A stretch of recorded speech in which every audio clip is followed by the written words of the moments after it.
Altered State Adventures. Revenge of the Oni. Part 1.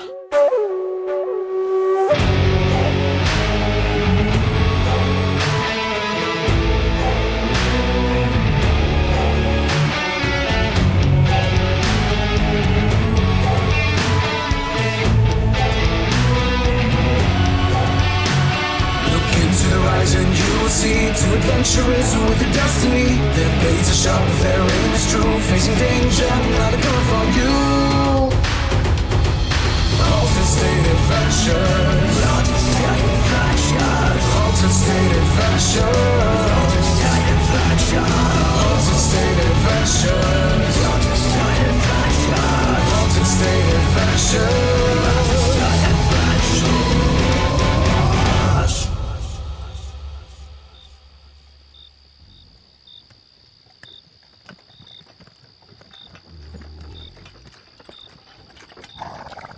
The silver moon shone brightly in the darkness of night, but the light was dampened by the ever-passing clouds. Its icy glow cast rays between the trees, and together with shadows, they played trickery on the eyes of the small hunting party as they slowly traversed the forest on horseback. But each member of this group felt uneasy, vulnerable, as if they were the prey rather than the predator. Their senses heightened as fear focused their attention on each and every direction, and this extreme paranoia meant their progress on this uphill climb was cautious and tortuously slow. Each and every noise of the forest offered an eerie undertone. A rustling of dead leaves could carry the whisper of an ambush, the cracking of decomposing twigs could portray the beginnings of an assault, and the chattering of critters, large and small, could betray the presence of evil lurking within the shadows. The leading horseman turned to face his group. He spoke with an authoritative tone, albeit a quiet one. Keep an eye out, elves. Things are not as they seem. Amidst the group, Kenzo turned to face his friend. The look that Makoto returned was consumed by fear. Slowly they ascended the mountain, and as they neared the end of the forest, they came to the clearing that offered them a vantage point for what lay beyond. From here, they could see a dull orange light emanating from a cave further up. The very sight filled their hearts with dread, and the atmosphere around them changed immediately. The air became heavy, harder to breathe. Morale dropped in an instant, and the path before them now seemed perilous and fraught with disaster. But still, with heavy sighs, they continued on, for it was their destination. It was their mission. Keep moving, elves, said the leading horseman, eager to instill some form of determination in his men, for in his mind the justice they would be delivering would be rightful, and they would soon return to their humble village as celebrated heroes. But, sadly, that would not be the case. Oh, what was that? Said one of the elves towards the rear of the group. The fear in his trembling voice carried throughout the woods. Another responded. I heard it too. I think something is following us, watching us. The group came to a halt as the leading horseman turned to face his followers. Nonsense. Your fear is within you. Ignore it. We are proud, and we are brave, and we will... But the leader's words fell short, for at the back of the group he witnessed something that took hold of his body and froze it to its core. A blur of darkness, a spatter of blood misted the air, and in an instant one of his warriors disappeared. Now only the horse remained, seemingly unknowing that its rider had been taken. The noises of the forest increased as someone or something came closer, encroached on their position, surrounded them. The sticks broke with more vigor now, the leaves crumbled under more weight, and now the guttural sounds of imminent death could be heard rumbling between the trees. Panic set in. We must retreat, said one of the elves, moments before an arrow pierced his neck and he fell to the floor with a disturbing whisper of lost air. It's an ambush, we must... said another, as he too was taken from his horse with blinding speed and deadly force. The leading horseman growled as he dismounted his horse. Show yourselves, cowards! Kenzo drew his sword, just in time to see a shadow approaching. As it flew through the air, Kenzo swung his blade aimlessly, but fortune was on his side, and the cold steel cut through flesh, and the limp body of his attacker fell to the ground. With his heart thumping in his chest, he briefly glanced at the body and was about to announce his findings when the heavy impact of an arrow slammed into his ribcage and stole the breath from within. Makoto recoiled Kenzo! as he turned to watch his friend slump backwards on his horse. Now, the leading horseman could only watch as one by one his entire group was wiped from existence. Arrows flew as blood filled the air, screams of terror mixed with war cries from the attackers. The ambush came in full force. Makoto suffered a fatal wound that lacerated his stomach as another arrow spun him around, just in time to see the final act of their leader. The leading horseman, who had remained stationary, unable to do anything to help his men, finally succumbed to his wounds as he fell to his knees. Blood ruptured from his chest, and then he was taken into the darkness of the forest by another unseen and devastatingly fast assailant. Makoto turned once more to see Kenzo briefly regain consciousness. Kenzo! Run, Kenzo! Hold the village! Kenzo looked to his friend through dazed eyes as he regained enough strength to partially straighten himself. The cold pain came in waves and flashed through his entire body with the power of a tsunami. Somehow, he had been left alone, presumed dead. He saw his leader's final bloody stand. He saw Makoto, his dear friend, and he heard his final words calling for him to run. Now he witnessed Makoto's desperate attempt to attract as much attention as he possibly could in order to buy Kenzo some time. Come on, I am here. Do what you will. And as Makoto withheld the onslaught, withheld as much pain as possible, and fought as hard as he could muster, Kenzo managed to turn his horse and kick the steed into a run. As he departed the bloodshed, he managed a final glance. There, in the darkness, he caught sight of a glowing pair of eyes, watching him leave. Kenzo managed to hold on as long as he could, leaving the dense forest and eventually reaching an open field, before the pain took over and his world faded to black. He fell from his horse and lay amidst the long grass, silent, still, and unconscious, under the pale moon.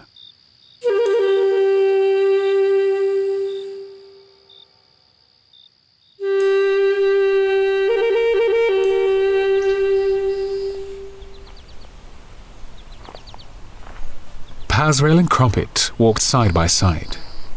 The warm sun beat down upon them as a welcome cool breeze drifted over the field and swayed the blades of grass toward them. It had been several weeks since the events of their last adventure, yet still they suffered pain and bruises from injuries sustained down there, in the depths of the Nine Hells. And yet the physical pain was dwarfed by the mental toll. The things they saw, the horror they witnessed, the cries of pain and torment they heard. Those nightmares would never leave them. The visions of that place would haunt their dreams forevermore. But still, they had survived, and they had continued the only way they knew how. Together, lost and merely wandering, hunting evil, and as always, in constant bicker with each other. I'm just saying, maybe when we were in the desert, surrounded by 100 dead bodies rising from beyond to kill us, we should have guessed that we were on an ill-fated journey, said Pazrael, as he adjusted the quiver strapped around his shoulder. In the sunlight, he hadn't yet noticed the slight glow emanating from the arrow stored within. Krumpet shrugged. Yeah, my bro. But at least we stuck it to those devil bastards though, eh? Yeah. And that bloody smoke man. Yeah, what a fucking arsehole that guy was, eh? Yeah, I mean, how did we both fall for that shit? I don't know, my bro. Why do you think he chose us? I mean, there must be loads of... Yeah, it's because I'm the best, Krumpet. That's why. You think so? Nah, I don't know. I guess we were just available at the time. Yeah. We were both weak. We were... vulnerable. Yeah. You want to know something funny there, Krumpet? If it wasn't for that smoke man, I wouldn't even be here today. Whoa. I was dying. I was bleeding out in those woods. Yo. And he saved me. I guess that's something to be grateful for. Wow. Yeah, I guess so. Plus, now you get to have me as a companion, eh? Pazrael laughed at the comment as he studied the field around them. Something had caught his attention ahead. Something that looked out of place. Krumpet took pride in their banter, especially when it ended with a smile, for beneath his hardened exterior, inside he was pure of heart, and he cared dearly for those treasured enough to be within his inner circle. He could always see the positive side when Pazrael was feeling low, try to pick him up, try to reassure him. After all, what were friends for? He turned to face Pazrael once more, but this time no words followed, for he became distracted by something else, a light of warning that instantly alerted his senses. Hey, Paz, look at your arrows. Pazrael removed his quiver and studied its contents. The arrows inside were glowing a faint yellow, for they had sensed Pazrael's trepidation of the strange object that lay before them. What is it, Paz? Pazrael sighed as he looked up. Over there, in front of us. What is that? Krumpet noticed the black object for the first time, and briefly made a mental note to pay more attention to where he was going. Huh? I didn't even see that. Well, let's go find out. Cautiously, the hunters spread out as they approached the object, for they could see now that it was moving. It was breathing. The object began to take shape as they moved closer, and its form became visible. Krumpet loosened the tenseness in his shoulders. Huh? It's a man. Pazrael leaned forward and whispered. Yeah. Is he asleep? I don't know, said Krumpet, now whispering himself. Should we wake him? Yeah. Poke him with one of your arrows, my bro. No, come on, let's just leave him. Nah, bro. What if he's not asleep? What do you mean not asleep, Krumpet? He's quite clearly asleep. Yeah, but you don't know that. He could be knocked out is what I'm saying. You know, unconscious. From what? I don't bloody know, do I? Well, do you see any blood? No, but I can see a bloody great big arrow coming out of his chest. What? Said Pazrael as he walked around to see the body from Krumpet's point of view. Oh, I see.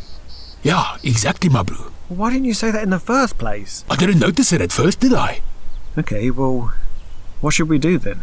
Like I said, bro, poke him with an arrow. Let's wake him up. Okay. Said Pazrael, removing an arrow from his quiver and slowly stepping over the body. Gently, he nudged the arm in an attempt to turn the man over. Hey, look at the ears. He's an elf. Yeah, so? Well, I'm just saying. Okay, now get poking, bro. Yeah, okay, I'm doing it. Pazrael turned back to the body and ever so slightly nudged the elf's arm with the tip of his arrow. Oh, bloody hell, bro, roared Krumpet, breaking the whispered silence and slamming his foot into the elf's leg. The elf shuddered and recoiled, turning twice in a spasm of pain, before trying desperately to crawl away. Hey, it's okay. We won't harm you. Yeah, take it easy, eh? The elf stopped, partly due to a lack of strength, partly due to the tone of those that stood over him, and he tried to regain his composure, tried to regain his vision. Pazrael studied the wounded elf, visually inspecting the wound and the blooded arrow that painfully protruded from it. You need help. We can take you somewhere. The elf rolled over and lay flat on his back as his breathing slowly calmed. Village. What did he say? Village? I think he said village. Said Pazrael, kneeling down beside the elf. Where is this village? South. Gun. Reward. So. The elf's words fell into silence as once again the pain faded his world to black. Krumpet questioned the elf loudly in an effort to regain consciousness. Whereabouts, my bro? Pazrael rose to his feet.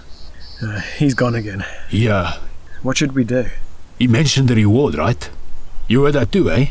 Yeah, I did, but we don't need any reward, Krumpet. Okay. Well, what should we do then? We should take him to his village. Don't you think? Yeah, okay, my bro, okay. And maybe on the way we can discuss the reward option, eh? Pazrael shook his head as together they picked up the unnamed elf and made their way south toward an unknown village.